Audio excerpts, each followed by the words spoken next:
तो vector calculus का 5वां टॉपिक इस वीडियो में पढ़ेंगे, जो है कि आपका लाइन इंटीग्रल।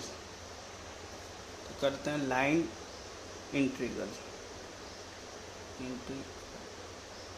तो सबसे पहले देखते हैं लाइन इंटीग्रल का फॉर्मूला क्या होता है। लाइन इंटीग्रल का फॉर्मूला होता है आपका f इज इक्वल टू ये c dot f dot D R, या फिर आपका होता है C F into D R. ये आपका फॉर्मूला होता है। ये डॉट आए तो इसका मतलब है स्केलर, और ये क्रॉस आए तो आपका होता है वेक्टर। यानी जब ये डॉट आए तो आपका आंसर स्केलर में आएगा, और जब ये क्रॉस में आए तो आपका आंसर वेक्टर में आएगा। बस यही है स्केलर लाइन इंटीग्रल, और इसको कहते हैं क्रॉस वाले को कहते हैं वेक्टर लाइन इंटीग्रल। बस ये पहचानने के लिए होता है, ज़्यादा कुछ नहीं है। तो इसमें सबसे पहले देखते हैं ये f क्या होता है। आपका फंक्शन होता है, f होता है जो आपको गिवन होगा, फंक्शन वेक्टर में ही होगा। f1 आई कैप प्लस फंक्शन कुछ भी हो सकता है आपका j में, प्लस फंक्शन कुछ भी हो सकता है आपका k में, ठीक है ना। ये गिवन होगा क्वेश्चन में। ये होता है फंक्शन, इस फंक्शन को ऐसे रखते हैं। और डी आर, आर होता है आपका जो रीजन होता है। यानी मान लो ये आपका हो गया, आपको निकालना है ये और ये, तो आर आपका ये प्लेन का रीजन हो जाएगा, ठीक है।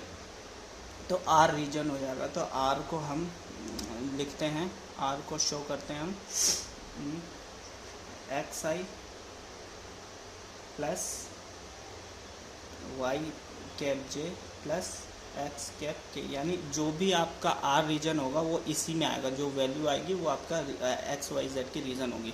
तो फॉर्मूले में देखो डी आर, तो डी आर क्या हो जाएगा, आप इसके आगे डी लगा दो तो सब में आपका जो होगा वो डी, इसका करो डी एक्स आई कैप प्लस डी वाई जे कैप प्लस डी जेड के कैप, ये जेड है, ठीक है। तो डी आर, तो ये हो गया आपका, ये डी आर हो गया, और ये फंक्शन आपका आर हो गया। ओके ना, तो अब आगे देख लो कि अब इसको हम कर देते हैं। ये सी क्या है, सी आपकी लिमिट है, कहाँ से कहाँ तक है, ठीक है ना। सी आपका जैसे मान लो ये है ए से बी, यहाँ पर आपको इस लाइन का निकालना है, तो आपका हो जाएगा ये ए से बी। तो सी आपका है लिमिट, कहाँ से कहाँ तक का निकालना है। तो कुल मिला के अगर हम इसको पहले इस फॉर्म में लिखें तो कैसे लिखेंगे, ये एफ़ ये है, आर ये है, तो आप लिखोगे इसको एफ़ इज़ इक्वल टू सी होगा आपका ए से बी, जो भी आपको गिवन होगा लिमिट, और एफ़ था आपका ये F1 आई प्लस F2 जे प्लस F3 के। ये क्वेश्चन में गिवन ही होगा। और नाउ डी आर आपने निकाला, ये है आपका डी आर, तो ये लिख दोगे आप डी एक्स आई प्लस डी वाई जे प्लस डी जेड के। ये हो गया। अब आपको देखना है कि आपको जो क्वेश्चन में गिवन है वो स्केलर में है, डॉट में है या क्रॉस में है। अगर डॉट में है तो आप इसका सिंपली मल्टीप्लाई कर दोगे, सिंपल मल्टीप्लाई कर दोगे, तो आपका जो आएगा A dot B, A B limit हो जाएगी, इसको मल्टीप्लाई करो तो आई का आई से करो तो आई एलिमिनेट हो जाएगा, तो आपके पास बचेगा F1 D X plus F2 D Y plus F3 D Z. और अगर मान लो आपको क्वेश्चन इसमें क्रॉस प्रोडक्ट में दिया है, तो क्रॉस प्रोडक्ट करने के लिए क्या करते हैं, ये तो है आपका डॉट में दिया हो तो, और क्रॉस में करते हैं कि आप ये कर लेते हो, ठीक है, ऐसा कर लेते हो आप। यहाँ आप लिखते हैं आई जे ओके, यहाँ लिखते हैं डी एक्स डी वाई और डी जेड, और यहाँ फंक्शन 1 फंक्शन 2 और फंक्शन 3। अब यहाँ कर देते हैं आई का, आई करेंगे तो हमारे पास आएगा F3 D Z minus F2 D Y है, D Y F3 D Y, और ये F2 D Z no minus J cap, J हो जाएगा, तो जे का करोगे तो आपका आएगा F3 D x minus f1 dz और प्लस में k का कर दो तो आपका आएगा k का करो तो ये आएगा f2 dx minus f1 dy। तो इस तरह से हम जो है लाइन इंटीग्रेशन सॉल्व करते हैं। तो आपका मान लो ये क्वेश्चन दे रखा है लाइन इंटीग्रल का, ये जो आपका f है वो इसमें 3x y i y j ये आपका f दे रखा है और आपको एवेल्यूएट करना है f dot D R dot scalar का करना है। तो where c is a curve, c आपका कर्व है, क्या कर्व है y is equal to 2x square, आपका c कर्व दिया y is equal to 2x square और प्लेन दे रखा है 0 0 टू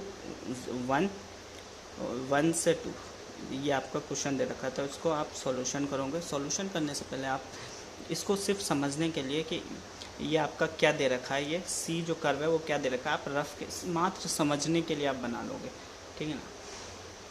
तो 2x स्क्वायर यानी हाइपरबोला होता है, ये आपको आना चाहिए, जो कि आप 12th 11th फर्स्ट ईयर सब में पढ़ा होगा आपने ये। तो ये हो जाता है आपका y is equal to 2x square. Now आपको पॉइंट्स दे रखा है 0 0, तो पहला पॉइंट आपको दे रखा है a जो हो गया आपका वो हो गया 0,0 और b दे रखा है 1 2, मान लो ये b है, यहाँ से 1 यहाँ से 2, तो ये b जो पॉइंट दे रखा है आपको 1 से 2। तो आपको इस कर्व की लाइन का इंटीग्रेशन निकालना है, इसका कुल मतलब ये हो गया। तो ये सिर्फ समझने के लिए इससे ना हो। तो सॉल्यूशन, तो अब आओ सॉल्यूशन, फार्मूला क्या होता है लाइन इंटीग्रल का, लाइन इंटीग्रल का फार्मूला आपका होता है, तो फार्मूला होता है आपका f इज इक्वल टू होता है f c dot D are, ठीक है ना, ये होता है आपका फार्मूला और यही आपको फाइंड करना है। तो पहले f क्या दे रखा है क्वेश्चन में, f ये दे रखा है तो आप लिख दोगे इज इक्वल टू f जो दे रखा है आपका वो इंटीग्रेशन में c f दे रखा है 3x y i cap plus y j cap, ये हो गया f dot D are. D R क्या होता है आपका, देखा होगा आपने बेसिक में डी आर आपका होता है ये D X I D Y J D Y के। तो यहाँ z की टर्म नहीं है क्वेश्चन में, तो यहाँ z नहीं लेंगे, देखो यहाँ z कुछ है नहीं, तो r में हम क्या लिख लेंगे डी एक्स आई और प्लस डी वाई जे, के नहीं लिखेंगे क्योंकि z की कोई टर्म नहीं है क्वेश्चन गिवन में। क्वेश्चन में सिर्फ आपको दो ही दे रखे हैं, एक्स वाई और जे, आई और जे का दे रखा है, z का नहीं दे रखा है, ठीक है। नाउ तो ये डॉट में है तो डॉट में सिंपली मल्टीप्लाई कर लेते हैं, सिंपली मल्टीप्लाई, ये सी हो जाएगा आपसे a से b। नाउ तो सिंपली मल्टीप्लाई कर लो, सिंपली मल्टीप्लाई करने पे आ गया आपका आई जे एलिमिनेट हो जाएगा, X Y D X plus Y D Y, ये आ गया आपका, ये आ गया आपका इक्वेशन। यहाँ तक आपको समझ में आ गया कैसे करते हैं, सब में यहाँ तक सेम ही होगा। नाउ अब यहाँ पर हम इंटीग्रेशन की वैल्यू क्या लें, यहाँ देखो आप, यहाँ जो आपकी इंटीग्रेशन की 0x, अगर यहाँ पर हम x की लें 0,1 भी ले सकते हैं और 0,2 भी ले सकते हैं, x की भी ले सकते हैं और y की भी ले सकते हैं। तो हम इसमें क्या लें, तो इसमें हमारे पास जो होती है वो चॉइस होती है, आप जो है कुछ भी ले सकते हो, x की भी ले सकते हो और y की भी ले सकते हो। लेकिन ध्यान में रखने वाली बात है, अगर आप x की लिमिट ले रहे हो, x की अगर मान लो हमें x की लिमिट लिया 0 से 1, मान लो मैं लेना चाहता हूँ 0 से 1 लेना चाहता हूँ, मान लो मैंने x की लिमिट ले ली, तो हमको क्या करना पड़ेगा, ये जो आपका दे रखा है इस पूरे को आपको x में कन्वर्ट करना पड़ेगा। तो यहाँ देखो ये x में, ये x में, ये y, यहाँ 3 जगह y है, तो इन तीनों y को आपको x में कन्वर्ट करना पड़ेगा। इसके लिए आपको क्वेश्चन में गिवन दिया हुआ है ये y is equal to 2x, ठीक है, y is equal to 2x given है। तो इससे हम क्या है इसको x में कन्वर्ट करेंगे, कैसे करेंगे ये देखो, पहले आपका गिवन क्या है, हमको लेना है x, हमको x की लिमिट लेनी है, ठीक है ना, x की होगी 0 1, ओके। तो आपको गिवन क्या दे रखा है, y is equal to 2x square, ठीक है, ये दे रखा है। और ये dy क्या हो जाएगा आपका, dy हो जाएगा आपका, आप इसको करोगे तो आपका dy हो जाएगा आपका 4x dx, ये हो गया। नाउ तो अगर हम y की वैल्यू 2x² रख दें और dy की वैल्यू 4x dx रख दें तो ये पूरी जो टर्म है हमारे पास वो x के फॉर्म में आ जाएगी, ठीक है ना। इसको आप ब्रैकेट में कर लो, ये सिर्फ समझाने के लिए, उसके बाद आप जो मर्जी आए ले लो। तो हमने ले ली, मान लो मैंने x की ली 0 से 1, तो हमको इस पूरे को x में कन्वर्ट करने पड़े। पहले है 3x, x में ये, अब यहाँ y है, y को हमको x में कन्वर्ट करना है तो हम y की वैल्यू 2x² ले लेंगे, ब्रैकेट में y की वैल्यू 2x² ले ली, और ये dx है ना। यहाँ y है तो y की वैल्यू क्या है, y की वैल्यू आपको दे रखी है, y की वैल्यू 2x², ठीक है, और dy है आपका 4x dx।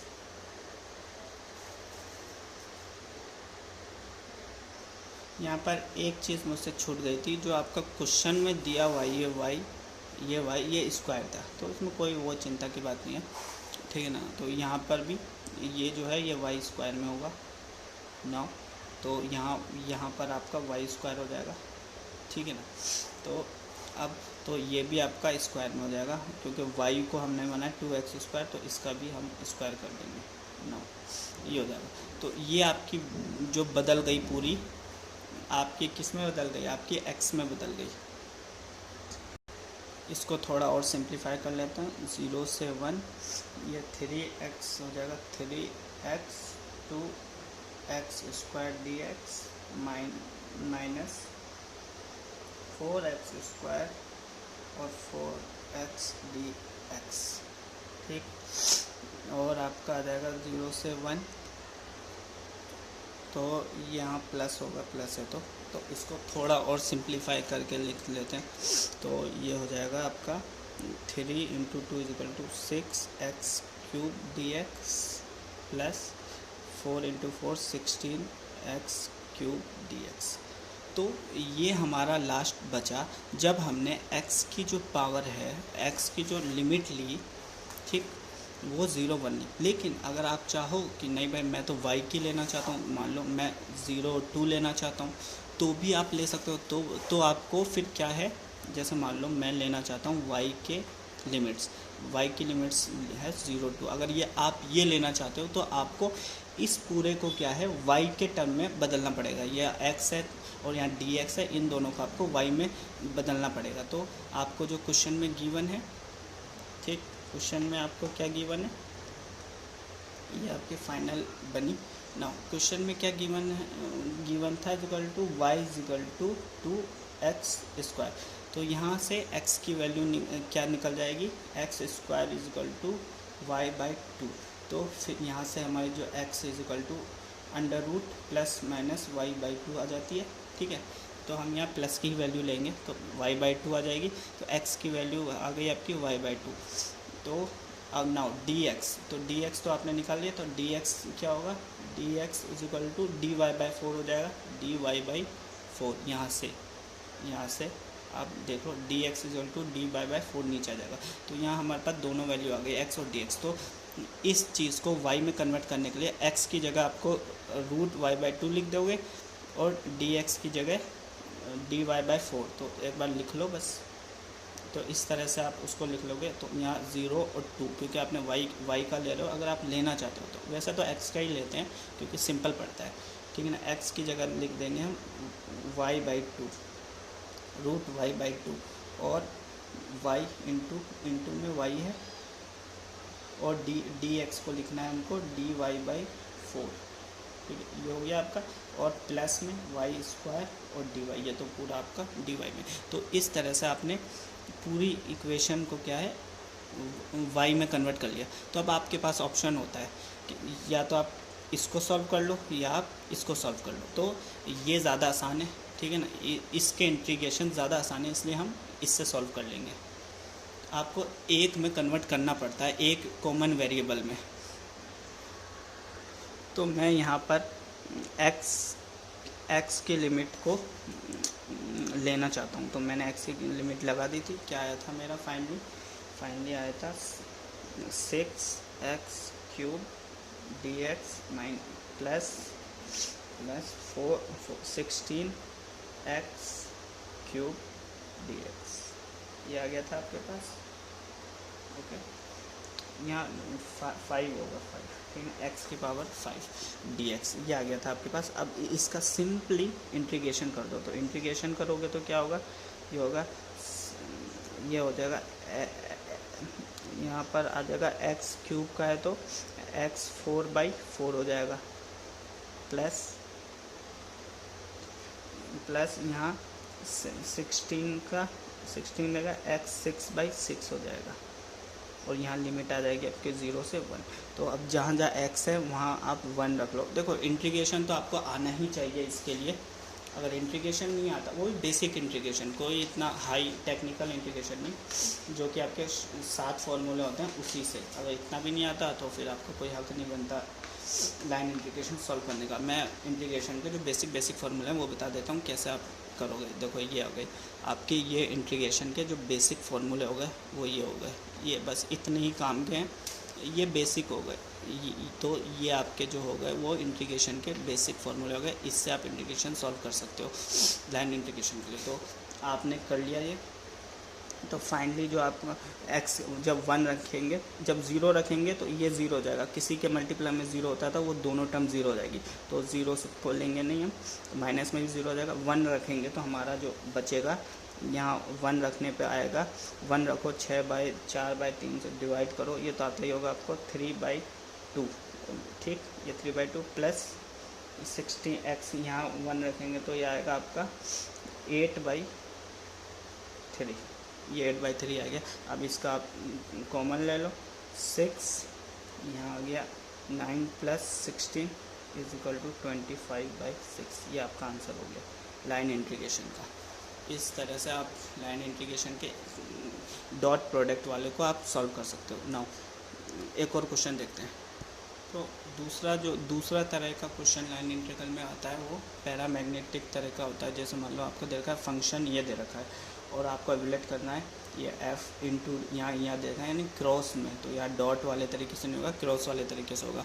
और वहीं कर्व जो आपको दे रखा है ये पैरामैग्नेटिक फॉर्म में दे रखा है, x = cos t, y = sin t, z = 2 cos t, और t की जो लिमिट दे रखी है 0 से π/2 तक दे रखी है, 0 π/2, t = 0 से π/2, ठीक है ना। तो इसमें आपको कर्व उस फॉर्म में नहीं दे रखा जिसमें आप कन्वर्ट करते हो, आपको इसमें डायरेक्ट दे रखा है, आपको बस इसी को कन्वर्ट करना है सबको टी में, x y z t दे रखा है तो आपको टी में कन्वर्ट करके वो कर देना होगा। तो आइए सॉल्व करते हैं। सॉल्यूशन, सबसे पहले आपका लाइन का फार्मूला होता है ये f = ये c लिख लो, और ये f × dr। नो f आपका दे रखा है, ये f आपका क्वेश्चन में दे रखा है, तो ये हो जाएगा आपका c, f दे रखा है 2y i - 2j + xk, ये हो गया। नो dr होता है आपका, वो मालूम ही होगा आपको, dr होता है dx i dx + j dy + k dz, ये होता है। नाउ यहाँ अगर डॉट प्रोडक्ट होता है तो हम डायरेक्ट इसमें कर देते हैं, लेकिन ये क्रॉस प्रोडक्ट है, तो क्रॉस प्रोडक्ट में करने के लिए आप ऐसे करते हो, यहाँ लिखते हैं i j k, यहाँ लिखते हैं dx dy और dz, यहाँ फंक्शन 1, फंक्शन 2, फंक्शन 3। फंक्शन 1 आपका दे रखा है 2y, फंक्शन j का दे रखा है माइनस z, ये z है, 2 नहीं है, z है -z, और dz दे रखा है आपका x, ठीक है ना। यहाँ देखो x दे रखा है, तो आप कहोगे इस तरह से। तो आप इसको आप कैसे बना लोगे, तो ये पहले बना लोगे इसका i - 2, इसको इंटीग्रेशन में लिख लो, इंटीग्रेशन अभी c ही रखो, ठीक है। तो ये होगा 2dz - x dy हो गया। उसी तरह अगर आप j का निकालोगे, माइनस होता है j का निकालोगे तो j आ जाएगा dx × x, j का हो जाएगा आपका 2y dz - x dx, तो इसको ऐसे कर लिया। और वहीं आपका के कैप का हो जाएगा, के कैप का हो जाएगा आपका 2y dy, यहाँ z माइनस में तो माइनस की जगह प्लस हो जाएगा, तो 2dx, ठीक है। तो इस तरह से हमारा ये निकल जाएगा।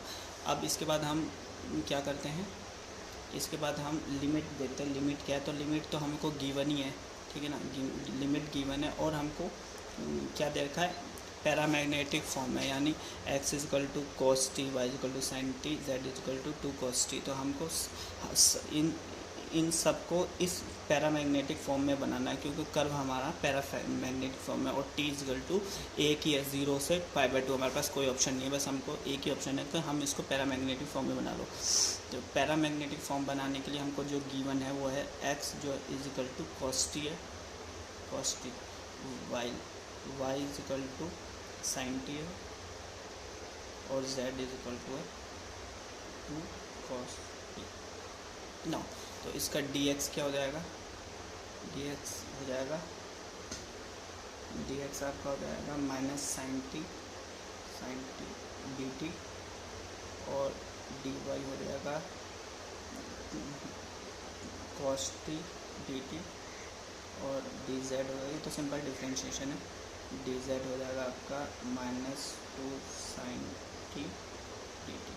तो हम x की जगह cos t रख देंगे, dx की जगह sin t रख देंगे। इसी तरह, क्योंकि हमारा जो लिमिट है वो आपको जो दे रखा है वो आपको t की फॉर्म में दे रखा है, इसलिए हम सबको t में बना लेंगे।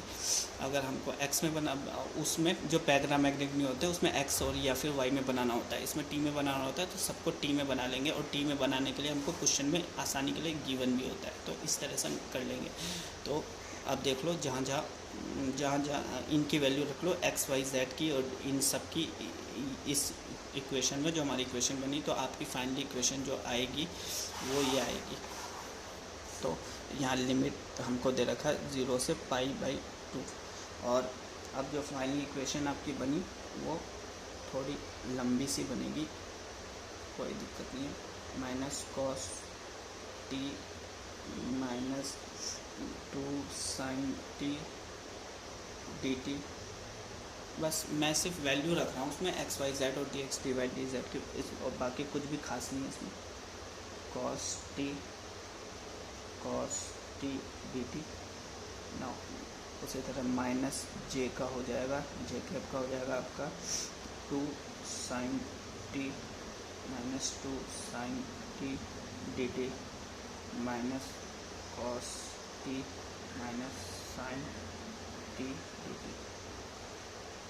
इसी तरह से k का हो जाएगा प्लस k कैप का हो जाएगा 2 sin t cos t dt, और plus 2 cos t minus sin t dt। ये हो गया आपका पूरा फॉर्म बन गई। अब इसको, अब सिंपली इसका क्या है, हमको इंटीग्रेशन कर देना है। तो इसका इंटीग्रेशन, इसको और सिंप्लीफाई करके अगर हम लिखें तो, और सिंप्लीफाई करके आप लिख दो भाई 0 से π/2। इसको बस मैं इसी चीज़ को सिंप्लीफाई कर रहा हूँ थोड़ा, ताकि हमको आसानी हो इंटीग्रेशन करने में। ये हो जाएगा आपका 4 cos t sin t minus cos square t, और इसी तरह से माइनस j का हो जाएगा आपका -4 sin square t plus cos t sin t। उसी तरह प्लस k का हो जाएगा आपका, k कैप का हो जाएगा 2 sin t cos t minus 2 cos t sin t, और बाहर में dt लिख देंगे हम, dt कॉमन लेके सबको इंटीग्रेशन करने के लिए ये होता है, ठीक है। तो ये हो गया आपका, और सिंप्लीफाई हो गया। नाउ अब इसका हमको क्या इंटीग्रेशन, इसका इंटीग्रेशन हमको थोड़ा हार्ड पड़ेगा, तो इसको और सिंप्लीफाई करेंगे 0 से π/2, क्योंकि इसका इंटीग्रेशन बहुत हार्ड पड़ जाएगा। तो इसको और सिंप्लीफाई करके लिखेंगे, आई क्या हो जाएगा, तो इसको लिख देंगे हम 2 sin 2t माइनस, इसको लिख देंगे हम cos स्क्वायर t को हम लिख सकते हैं 1 प्लस cos 2t। ये तो आपको इंटीग्रेशन आनी ही चाहिए,